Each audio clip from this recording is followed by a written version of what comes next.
चाहता हूं और बड़ी संवेदना के साथ आपके माध्यम से इस देश के 130 करोड़ लोगों के सामने मणिपुर की हालिया हिंसा क्यों हुई है और क्या चल रहा है और सरकार ने क्या उपाय किए ये भी बताना चाहता हूं। मान्यवर, मैं पास्ट में मणिपुर में क्या हुआ ये भी बताऊंगा।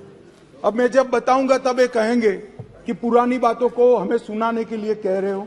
ना जी, मैं संवेदनशील आदमी हूं मान्यवर, मैं पुरानी बातों को राजनीतिक हिसाब किताब के लिए नहीं सुना रहा। इसलिए नहीं सुना रहा कि आपके समय में भी हुआ था, हमारे समय में भी हुआ, होता है का अप्रोच हमारा नहीं है, ये यूपीए का अप्रोच है। हमारा अप्रोच होता है का नहीं है, हम टॉलरेट नहीं कर सकते। मैं पुरानी हिंसाओं को इसलिए बताना चाहता हूं कि मणिपुर की नस्लीय हिंसाओं के स्वभाव को जनता ने जानना पड़ेगा। नस्लीय हिंसा मणिपुर में जब जब होती है तब किस प्रकार से होती है वो भी जानना पड़ेगा। इसलिए मैं पुरानी हिंसाओं को भी रखूंगा। आपके मन में ये भ्रांति न हो, ये सवाल ना आए कि पुराना क्यों बता रहे। मान्यवर, 6 साल से करीब 6.5 साल से मणिपुर में भारतीय जनता पार्टी की सरकार है। मणिपुर में भारतीय जनता पार्टी सरकार बनी तब से 3 मई तक एक भी दिन कर्फ्यू नहीं डालना पड़ा। मैं मेरी बात आग्रह के साथ कहना चाहता हूं। मणिपुर में भारतीय जनता पार्टी की सरकार के 6 साल पूरे हो गए। 6 साल में मणिपुर में एक भी दिन कर्फ्यू नहीं डालना पड़ा। मणिपुर के अंदर एक भी दिन बंद नहीं रहा। मणिपुर के अंदर एक भी दिन ब्लॉकेड नहीं हुआ और उग्रवादी हिंसा लगभग समाप्त हो गई। ये 6 साल का भारतीय जनता पार्टी के शासन का इतिहास था। 2021 में हमारे देश की पड़ोस में म्यांमार में सत्ता परिवर्तन हुआ और म्यांमार में वहां पर मिलिट्री का शासन आया, डेमोक्रेटिक सरकार गिर गई और वहां पर एक कुकी डेमोक्रेटिक फ्रंट है, इसने लोकतंत्र के लिए आंदोलन चालू करा। जब कुकी डेमोक्रेटिक फ्रंट ने लोकतंत्र के लिए आंदोलन चालू करा, वहां की मिलिट्री शासन ने इन पर कड़ाई करना शुरू की, दबिश बनाना शुरू की और चूंकि म्यांमार की बॉर्डर फ्री बॉर्डर है मान्यवर, वहां फेंसिंग नहीं है और आज से नहीं, आजाद हुए तब से नहीं है, फेंसिंग नहीं है। तो बहुत बड़ी मात्रा में मिजोरम और मणिपुर के अंदर कुकी भाइयों का वहां शरणार्थी नाते यहां आना शुरू हुआ। मैं इसलिए कहना चाहता हूं मान्यवर, क्योंकि उनका झगड़ा मणिपुर की मिलिट्री से था और दबिश शुरू हुई इसलिए आया। अरे म्यांमार की मिलिट्री से था और दबिश शुरू हुई इसलिए वो यहां पर आए। मान्यवर, हजारों की संख्या में कुकीज आदिवासी भाई यहां आना शुरू हो गए और परिवार बसने लगे। कहां बसेंगे? तो जंगल में बसने लगे और एक प्रकार से मणिपुर के बाकी हिस्सों में एक असुरक्षा की भावना हुई कि हमारी जनसांख्यिकी बदल जाएगी। हमने उसको देखा।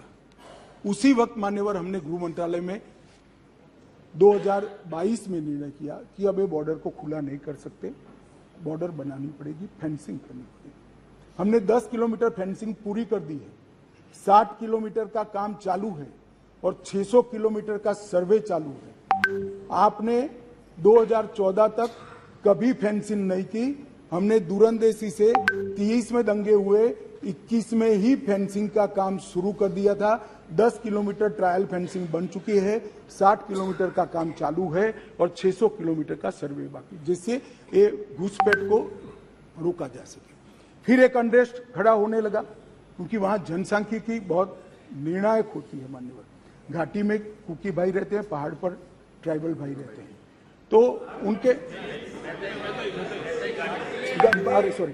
घाटी में मतई रहते हैं और पहाड़ पर कुकी और नागा ट्राइबल भाई रहते हैं। तो एक जनसांख्यिकी के बदलाव का बड़ा दबाव रहता है कि हमारी संख्या, हम अल्पमत में आ जाएंगे। तो इसके लिए हमने लगभग जनवरी महीने से हमने वहां पर जितने भी शरणार्थी आए थे उनको एक परिचय पत्रक देने की शुरुआत की। उनका थंब इम्प्रेशन लिया, आई इम्प्रेशन लिया और थंब इम्प्रेशन और आई इम्प्रेशन को वोटर लिस्ट और आधार कार्ड के नेगेटिव लिस्ट में डालने का काम किया। ऐसा नहीं है मान्यवर कि यहाँ गृह मंत्रालय के कंट्रोल रूम में कोई आंख मूंद कर हुआ। 2023 में दंगा हुआ, 21 में हमने फेंसिंग चालू करी, 22 में 22 में हमने फेंसिंग चालू करी और 23 की शुरुआत में हमने थंब इंप्रेशन और आई इंप्रेशन लेने की शुरुआत की और उसको भारत के वोटर लिस्ट और आधार के नेगेटिव लिस्ट में डालने की। फिर भी ये जिस प्रकार से संख्या बढ़ती गई, एक असुरक्षा की भावना मतई लोगों में फैलती गई। मान्यवर, ये जो वहां पर एक फ्री रेजिम है, नेपाल की तरह वहां पासपोर्ट नहीं चाहिए। अब ये मत कहना है कि हमने क्यों नहीं करा, 1968 से करा हुआ है भाई। 1968 से एक समझौता है भारत और ब्रह्मदेश की सरकारों के बीच में कि बॉर्डर के 40 किलोमीटर से जो अंदर आएगा या यहां से 40 किलोमीटर से आ जाए उसको पासपोर्ट नहीं चाहिए। ये समझौता है, किसी को रोकना भी असंभव था। और इतने हजारों किलोमीटर की बॉर्डर में बाढ़ भी नहीं लगी थी, फेंसिंग भी नहीं थी, तो संख्या बढ़ती गई और असुरक्षा बढ़ती गई। इतने में एक अफवाह फैल गई 29 तारीख अप्रैल को कि 58 ये वसाहतें जो थी शरणार्थियों की, उसको गांव घोषित कर दिया गया।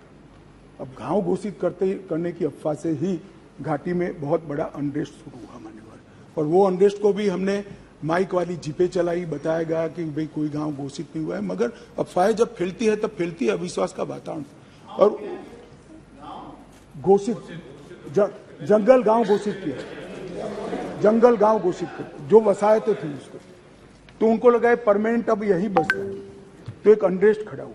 उसके बाद में आग में तेल डालने का काम हाईकोर्ट मणिपुर के अप्रैल महीने में आए हुए एक फैसले ने कहा, जिसने सालों से पड़ी हुई एक लंबित पिटीशन को अचानक चलाया। अचानक चलाकर ना भारत सरकार के ट्राइबल आयोग को शपथ पत्र लिया, ना भारत सरकार के ट्राइबल डिपार्टमेंट का लिया, ना भारत सरकार के गृह मंत्रालय का लिया, ना मणिपुर सरकार का लिया, और अचानक ही कह दिया कि 29 अप्रैल के पहले इस मतई जाति को ट्राइबल घोषित कर दी गई। इससे पहाड़ पर बहुत बड़ा अनरेस्ट हुआ, ट्राइबलों में बड़ा अनरेस्ट हुआ कि अब मतई ट्राइबल बन जाएंगे तो हमारी नौकरियों में स्पर्धा का भाव होता है, और स्वाभाविक है एक कोई कानूनी प्रक्रिया के बगैर एक ऑर्डर कर दिया गया, जिसके कारण ऊपर भी नीचे ऑलरेडी अनरेस्ट चालू था, ऊपर भी अनरेस्ट हुआ, और 3 तारीख को एक रोली के अंदर एक क्लैश हो गया माने, और क्लैश होने के बाद दंगे चालू हुए जो अब तक अशांत परिस्थिति को बनाए हुए हैं। अब इस परिस्थिति को आप वो क्यों नहीं गया, ये क्यों नहीं गया, इस तरह से आप तुलना मत करिए। ये परिस्थिति जन्य दंगे है मान्यवर। मैं आगे भी कहना चाहता हूँ, इसके साथ एक बहुत बड़ी बात दूसरी भी हुई है कि वहाँ मिलिट्री का शासन आने के बाद थोड़ी ढिलास आ गई है, और नारकोटिक्स का भी बहुत बड़ी तस्करी म्यांमार की ओर से मणिपुर की ओर हुई है। इसके व्यापार से भी बहुत बड़ा अनरेस्ट हुआ है। मगर जो क्लिंचिंग चीज थी वो कोर्ट का जजमेंट थी, उसकी अंतिम तारीख 29 मई थी, और इसके विरोध में एक जुलूस निकला। जुलूस में दोनों ग्रुपों के बीच में भिड़ंत हुई, और देखते देखते घाटी में और पहाड़ पर दोनों जगह एक दूसरे पर हमले करना, हिंसा करना शुरू हो गया। मान्यवर, अब 2 सवाल हैं कि हिंसा शुरू करने के बाद क्या किया, मैं उस पर बाद में जाता हूँ। इतनी ही शांति से बताऊंगा, कोई जरा भी मन में, मैं कोई किसी चीज से भागना नहीं चाहता, भागना मेरा स्वभाव ही नहीं है भाई, मैं किसी भी चीज से भागना नहीं।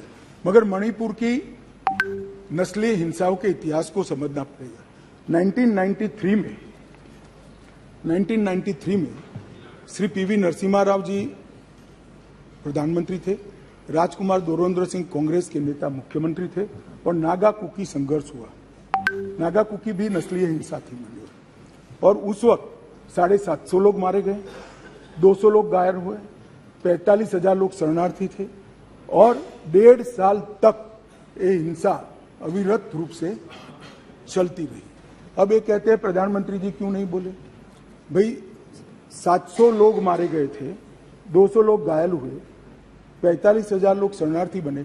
आपको मालूम है जवाब किसने दिया मान्यवर? इनको मालूम है जवाब किसने दिया? MOS राजेश पायलट। और मुझे नहीं बोलने देते मान्यवर। इतनी जघन्य घटना हुई, भारत सरकार से किसी ने मुलाकात की क्या था? ट्राइबल मिनिस्टर गया ना जी, समाज कल्याण विभाग के मंत्री गए? ना जी। होम मिनिस्टर का question does not arise. MOS गए? ना जी। और ये पूछते हैं हमें कि प्रधानमंत्री क्यों नहीं गए?